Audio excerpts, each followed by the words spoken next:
I'm just going to jump in here and say that this is going to be a fairly long vlog, so please grab yourself a drink, get comfy, and settle in for my summer reading vlog.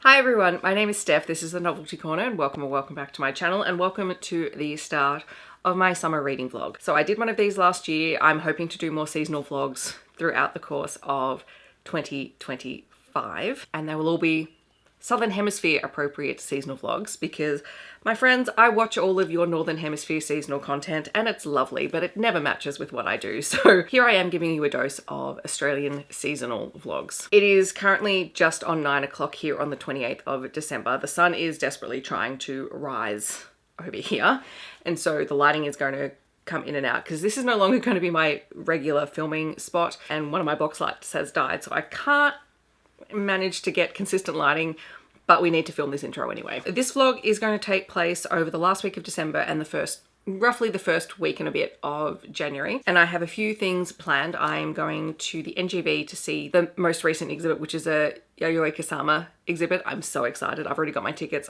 I'm ready and raring to go to see that. I'm hoping to go into the city. I've got some seasonal appropriate reads.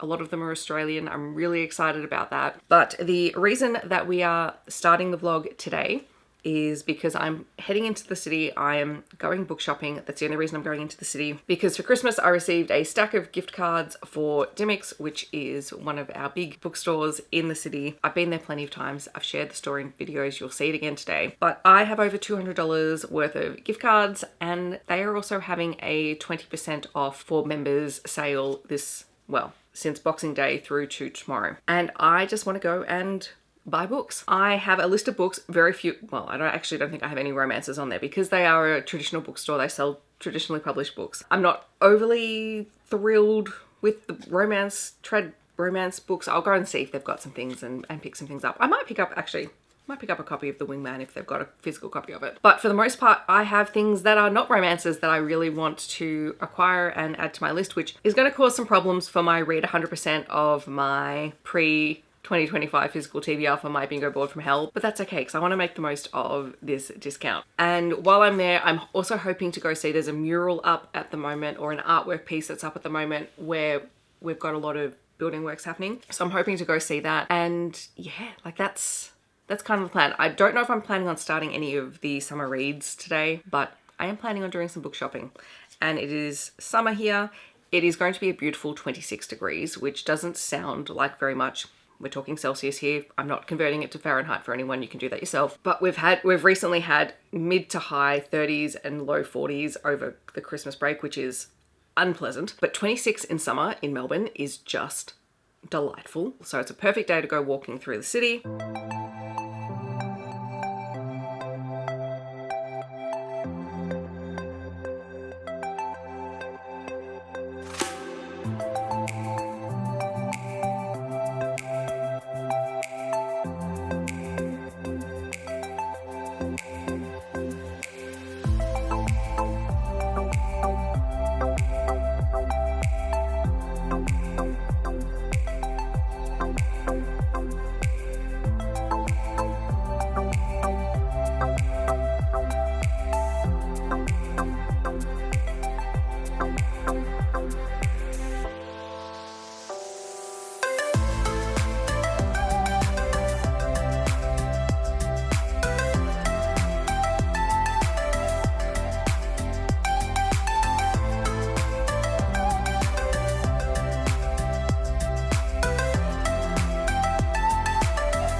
Hi everyone, so I am back from my little shopping trip and I came away with 13 books across many different genres, 2 different age categories, kids and adult. I'm going to show you really quickly what they are. Some of these I've already had ideas for future reading vlogs or little reading projects or ways I can group them together, so that's pretty exciting. Starting off with some picture books, I have Australia's Baby Animals by Jess Ratcliffe. I have Australia Country of Colour by Jess Ratcliffe, which is in the same format. This is a really gorgeous non-fiction Australian picture book, so I'm looking forward to reading that. And then this one, I saw someone posted about this, I think really recently, or maybe I saw it on a recent releases. It's The 5 Rules of Friendship. I just thought this would be a really good book for school, so I'll be reading that one before the start of the school year. And then from Oliver Jeffers, The Dictionary Story, just because I love when Oliver Jeffers does these kinds of books. It's all very much about a love of words, so I'm so excited to pick those up. I haven't read any of them yet. I just knew I wanted them. There were other picture books that I could have purchased, but I limited myself to 3. I did pick up The Wingman by Stephanie Archer. It was the only thing in the trad published romance section that I was vaguely interested in, so this is going on my hockey romance shelf. While I was traveling into the city, I was on Dimix's Instagram and I was just kind of looking through to see what they'd shared recently, and I was influenced by 2 of the books that I saw there, because of course I was. The first one is a middle fiction graphic novel. This is The Night Librarian by Christopher Lincoln, and it's all done in shades of bluish purple and yellow, so I kind of like that. I'm looking forward to reading that. I've got a couple of middle fiction graphic novels now sitting on my to be read. And then the other one that I was influenced by was The Rainfall Market by Yu Yong Guang, and this is apparently, I think it's a translated work, but it's a Korean bestseller and it just sounds really whimsical. I'm just going to read the first little part. It says, "Step inside a magical and uplifting world in this Korean best-selling sensation." I did read the first little part of it. There's even a cast of characters and descriptions about them, which I just thought was so cool, and I'm looking forward to reading that. What else? How else can I categorize these? Okay, 2 of these I was influenced by Leandra from Leandra the TBR Zero.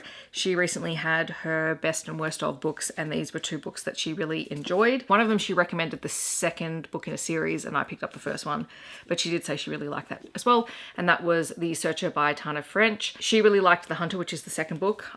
They had both, but I figured let's just get one. Let's get the first one and then we'll see how I go from there. But she did say the second book is even better than the first one. I also picked up Service Model by Adrian Tchaikovsky.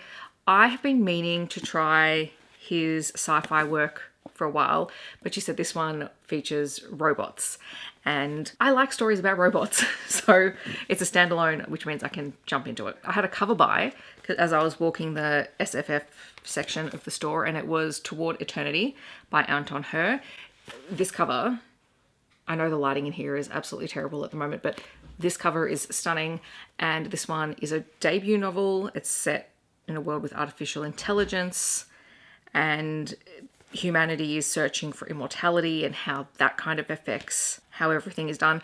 I did read the first couple of paragraphs as well and was really intrigued by the writing style, so brought that home with me. I did walk away from it and then walked back and picked it up because I'm like, do you know what? I've actually had some pretty good luck in the past from cover buying from Dimix's SFF section. Like, I don't buy big books, but I buy little ones, and I've had good success. Okay, and then the rest are just things that I've been seeing around and have been sort of sitting on my list of things that I want to pick up for a while. Oh, except for the first one, which I'll show you. Every now and then I just go and start looking at bookstores' poetry collections and just see what's a new release.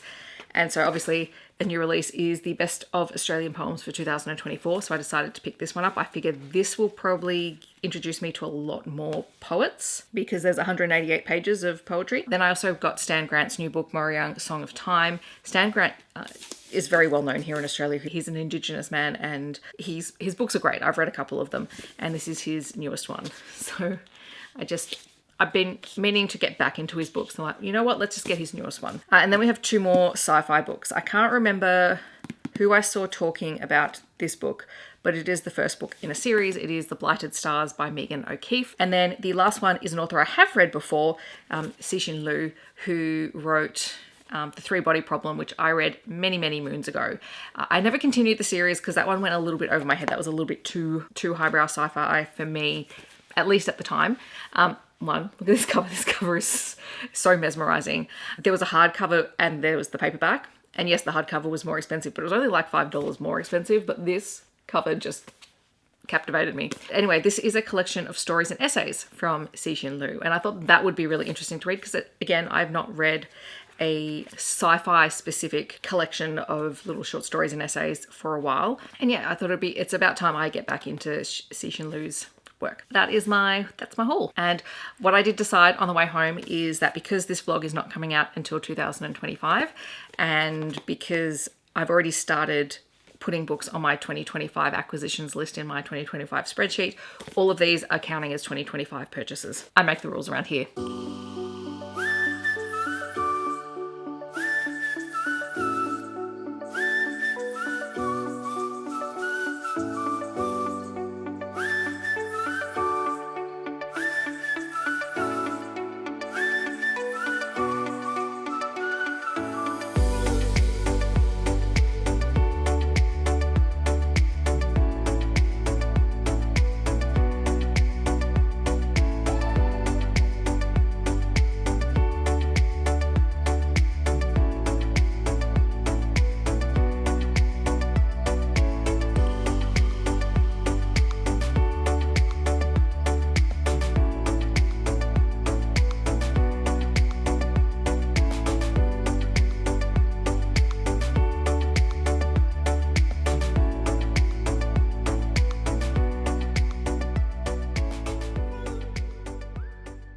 Hi everyone. So I was hoping to update this with a, positive review of the first book that I've read for the summer vlog, and I DNF'd it. So I don't know whether this is an auspicious beginning or not. And that was The Girl in the Sunflower Dress by Katie Montinaro, who's an author I actually really, really love, both as an author and also just as a person. She's been so lovely every time I've met her. This book just wasn't working for me. And I think it's just because the main characters are 17 and 19. I don't think it's a young adult book because they finished high school, but it wasn't working for me, and the story set up and everything about it. So our main character finds out that her dad is having an affair with somebody else. The male main character happens to be with her when she finds out. They don't really know each other. They're not friends. They went to school together and they've been aware of each other, but they're not close. I've got a few chapters in, and the main character was reflecting on the fact that she and her best friend have not been close as of late. And I have a feeling that the fact that she has become interested in our male main character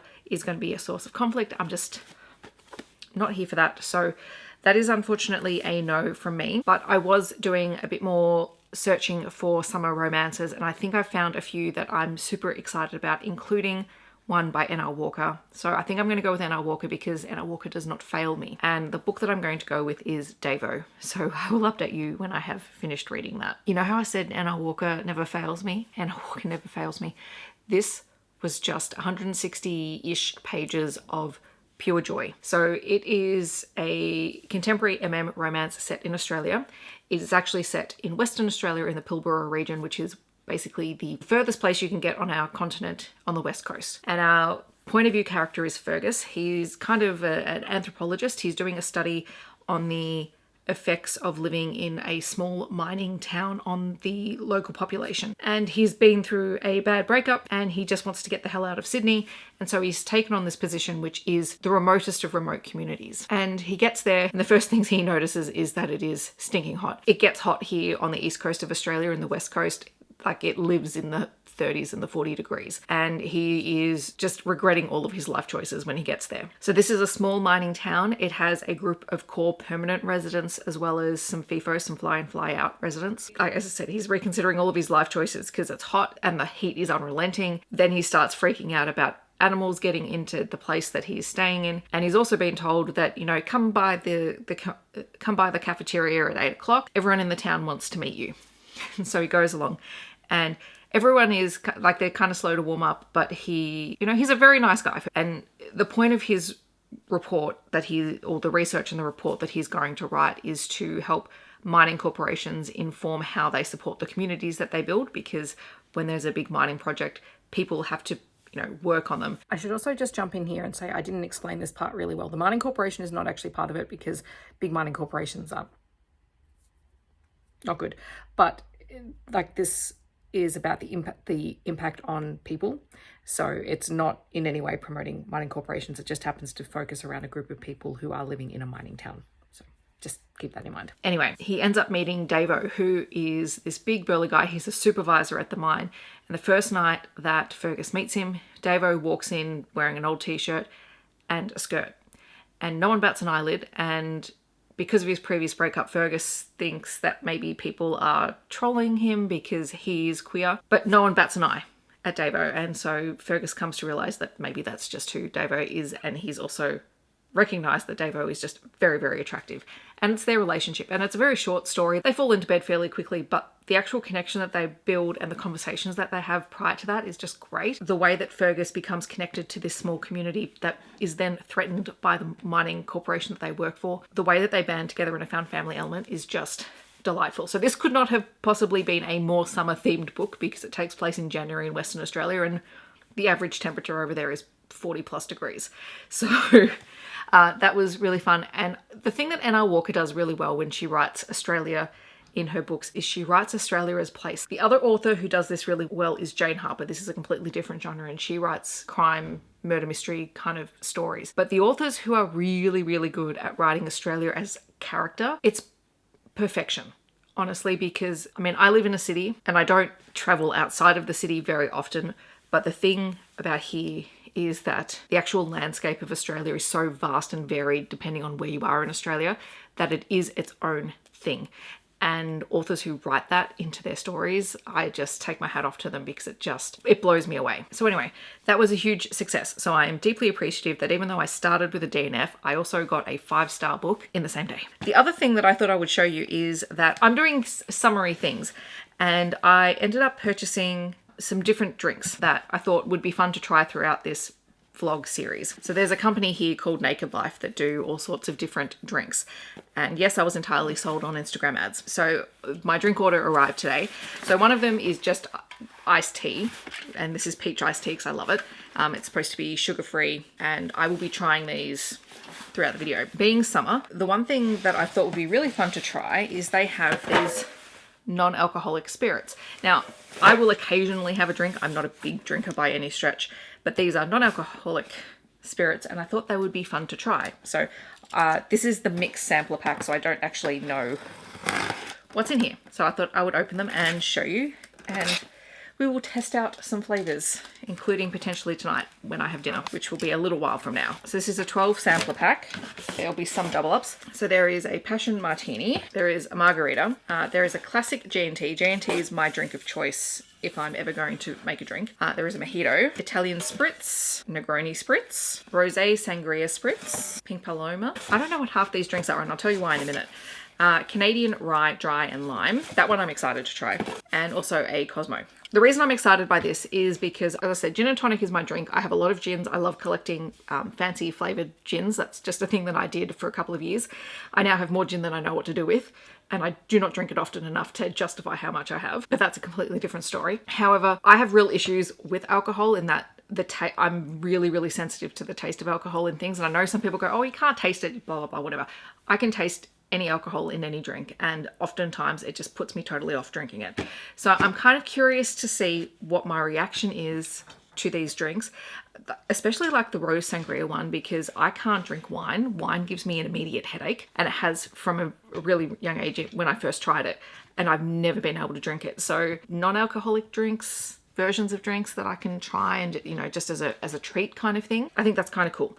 And it's a very summery thing here to, you know, have a cocktail or whatever. So I'm going to put some of these in the fridge and I will try one a little bit later. Alrighty, we're going to try the passion martini because I love passion fruit. So I've got ice in the glass just because this has only been in the fridge for like 20 minutes.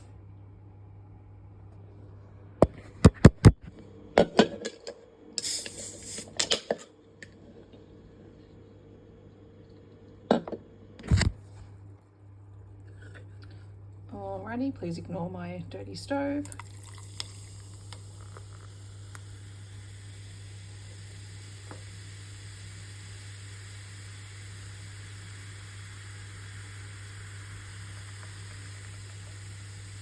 Let's try this. Ooh.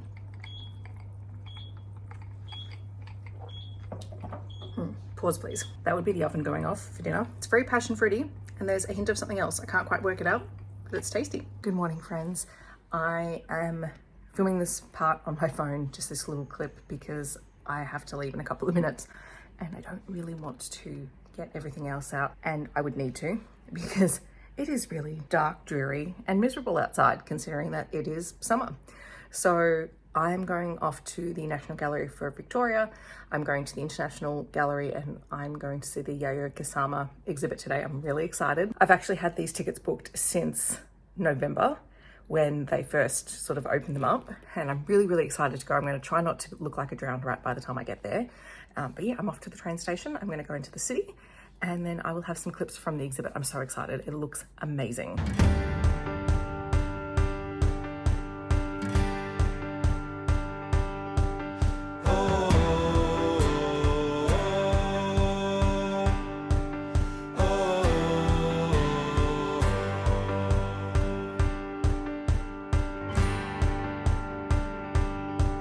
I set out on a road that I built with my own two hands.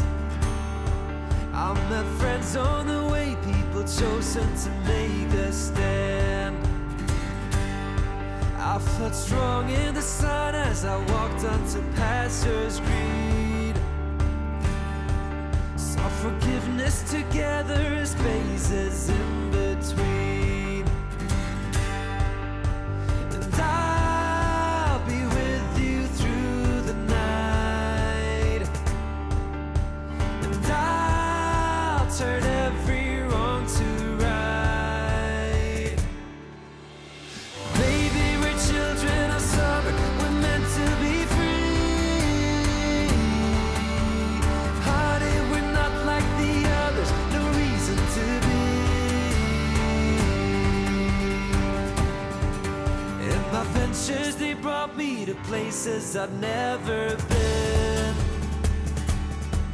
But you can walk through this world without a few punches upon your chin. I think I lost you somewhere between 20 and 23. But I still hold you dear despite the heartbreak you caused in me. 'Cause you were with me through my nights. And you filled the darkness with shining lights, yeah. Baby, we're children of summer, we're meant to be free. Honey, we're not like the others, no reason to be. Lady, is far in our lungs, so it's too hard to breathe. Lover, I live for the day you and I turn to we.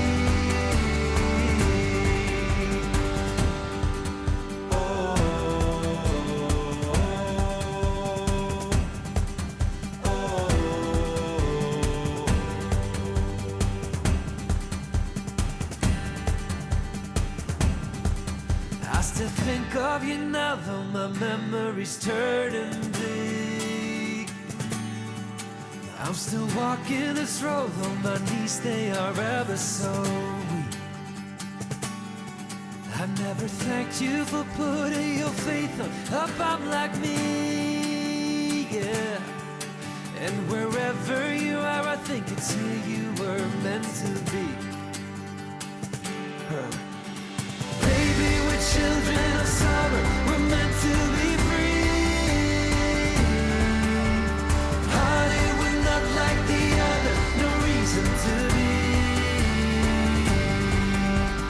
Lady, there's fire in our lungs, so it's too hard to breathe. Lover, I live for the day you and I turn to we.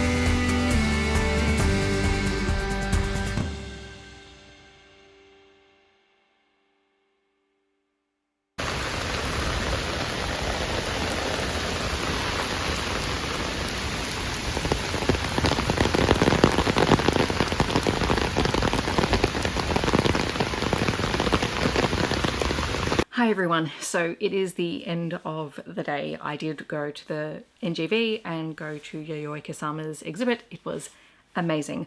I have not updated you since then because when I got home I jumped onto sprints with Shay and Izzy and May. I was doing some reading sprints and then some other things happened in the afternoon. That's just not the best thing, but the rest of the day was top notch. I did grab some magnets from the exhibit. I also got one of the exhibit bags because this is amazing. I also got the exhibit book. So I don't often collect exhibit art books and things like that, but this one I just couldn't not get. I had so much fun. You guys will have seen all of the footage. I did drown on the way there and leaving because it was pouring with rain so much. Like, this is what happens in summer here. We have really hot days and then just suddenly the temperature drops and it pours with rain. But even though the temperature dropped, it was still really humid, or as we say here, muggy. So I didn't feel cool while I was moving around places in the rain. When I got home, I had to do a quick outfit change, just to feel dry again. And the other thing I bought is this for my niece. It's a board book. How cool is this? I probably should have bought one for myself, but I really don't need it. And it's lots of dots. So it's a counting book. All different kinds, like very good for descriptive language. There's little cutouts. Like, it's super cool. This one's all fluffy. So I'm going to give this to my niece this week. I was planning on going to the Royal Botanical Gardens, but it was way too wet to do that. I was absolutely not doing that today. So I don't know if I'll get there before this vlog has to go up. We'll see. I was going to go to the bookstore, but again, it was wet. Didn't feel like going. So instead I came back, I did sprints online. I was reading Novel Problems, which I'll leave a full colour cover here, by Elizabeth Luly. This is a small town sapphic romance. It is set in the US, but the author is Australian, and it is about the owner of a bookstore and cafe, George, and a fantasy author called Hannah. And Hannah has just moved to the small town of Sapphire Springs. She keeps her identity really closely hidden and she doesn't do publicity or anything like that. She just likes to have, herself and her space, and she set really clear boundaries. Both of them have come out of relationships and marriages and are kind of finding their way back into letting other people in and trusting them. And what we find out is Hannah is hard of hearing, and Elizabeth Luly wrote in the author's notes that she based that off of her own experiences, losing her hearing in one ear, and is very clear that, this is based off her experience and it's only one experience of hard of hearing. So there are lots of other experiences out there. She said, like, one thing that she always does is she loses her hearing aid, and so she put that into the story because that's something that Hannah does all the time. Anyway, the whole book was just really delightful. So Hannah moves to the town. She doesn't let anyone know that she's an author. She accidentally finds herself hired working at the bookstore when she's actually gone in there to sign books that have been sent to the bookstore so that she can sign them before release. Because she's had that misunderstanding and she also has anxiety, she finds it really hard to tell George that that's why she came in here and that there was a misunderstanding initially, because she doesn't want George to get mad at her. And so she sneaks in at night to try and sign 800 books. I loved the scene, but that scene also caused me a lot of anxiety. And there's also a really funny kayaking scene. And in fact, anytime these two go out on excursions as dates, something happens, like they're kayaking and they both lose their paddles and they get stuck and they have to wait for their friends to come back and, help them back to shore. And it was really fun. It was reasonably lighthearted. It's set during summer, which is perfect for this. I've read one other book by the same author. I reviewed it back in December, and that was Not Just Gal Pals. So that's the author, and it's set in the same world as this book as well. So yeah, I think that is my update for today. I've still been trying those non-alcoholic cocktails. They're delicious. I had the mojito today. Is it the mojito? I think it was the mojito. Anyway, I'm looking across the apartment like I can see what's on the bench. I can't because the lights are not on. Anyway, that was delicious, so I'll probably try another one tonight.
Hi everyone, I'm here to wrap up this summer vlog because it's gone on forever, and every time I try and do something, I'm either out in the city and it is pouring with rain, that has happened twice, or I plan to go do something and it's stinking hot. So I think we're just going to wrap it up. I've done a couple of things in this vlog. I've been out and about. Yesterday you'll have seen that I went to the indie bookstore Amplify, which is a bookstore that is run by two BIPOC women, and they only stock BIPOC authors from around the world, from Australia.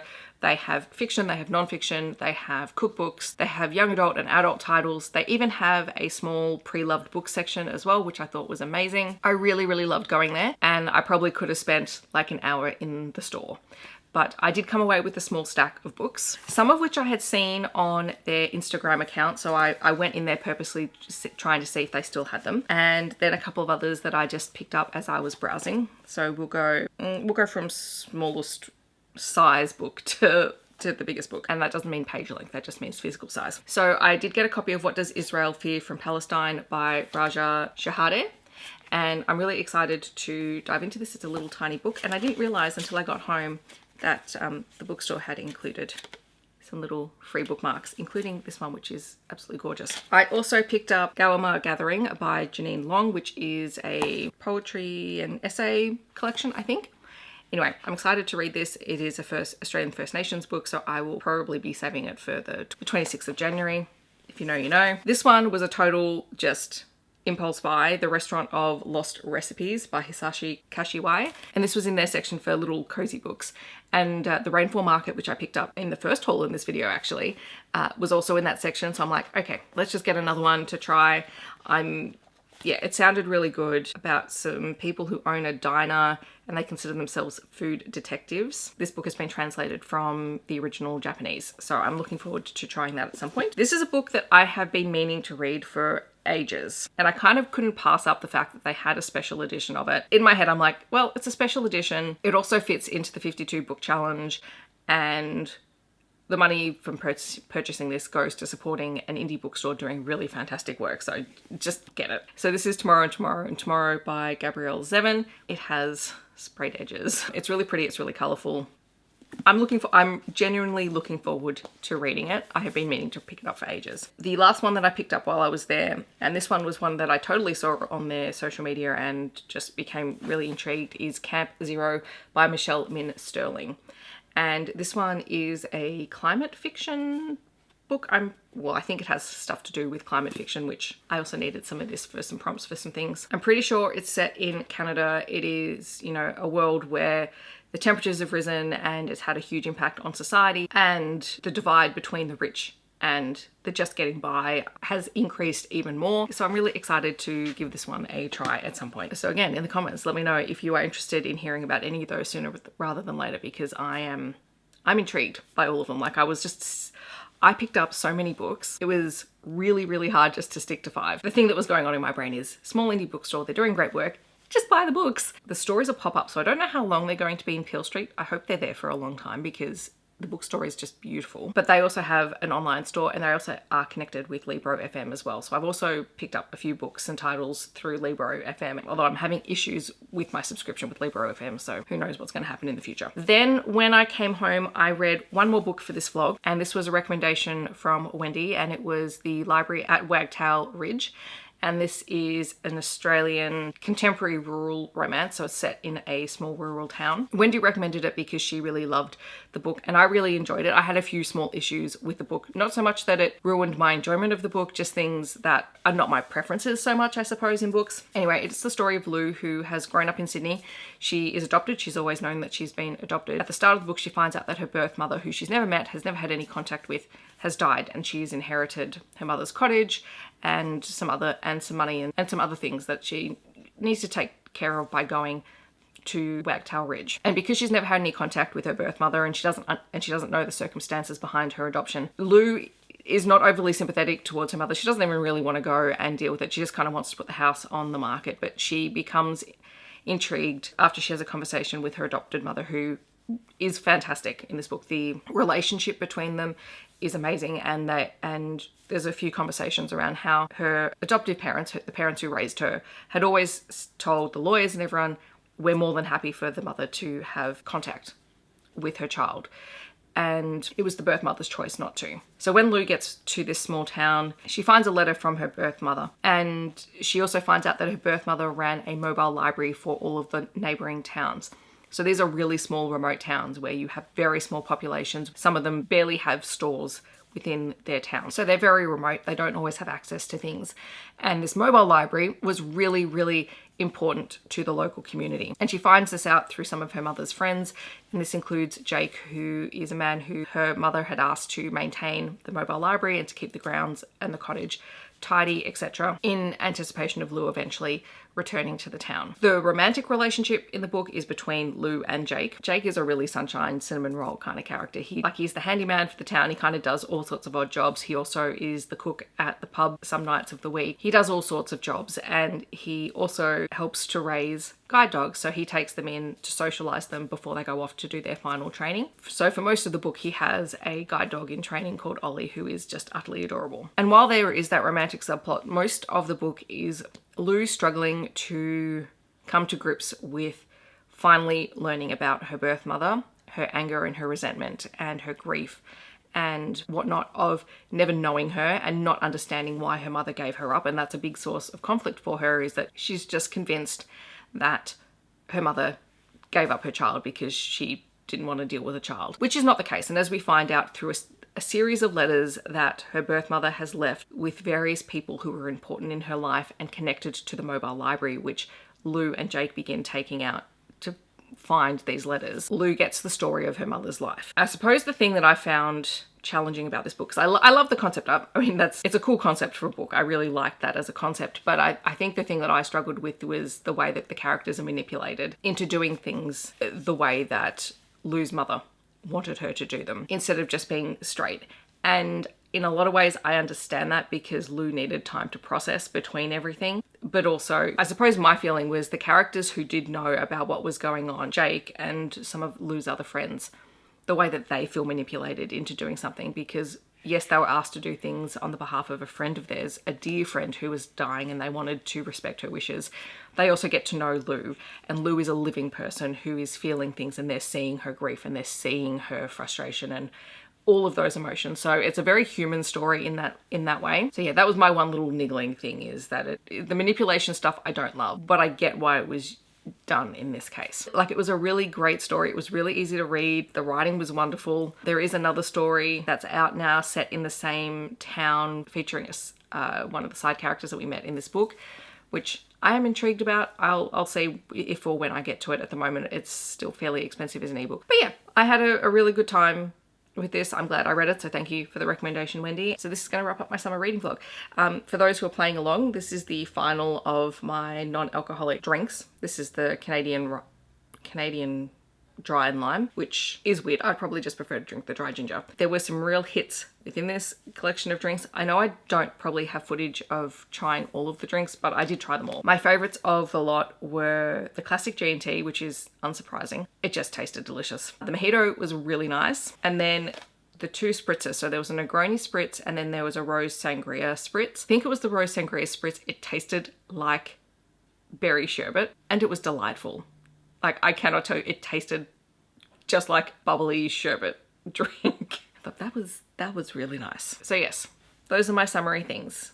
And I hope that you've enjoyed coming along. I'm sorry that we had the summer storm weather as opposed to the sunny weather, and that I didn't get to go to as many places as I could before this vlog had to go up. But hopefully you've enjoyed it. You found some new books that you might be interested in trying. And I suppose the next vlog will be an autumn themed vlog in a couple of months. I've got to find some books that fit that category, I think. Feel free to chat to me about any of the books or any of the things that I did down below. Otherwise, feel free to leave a sun emoji to let me know that you're here.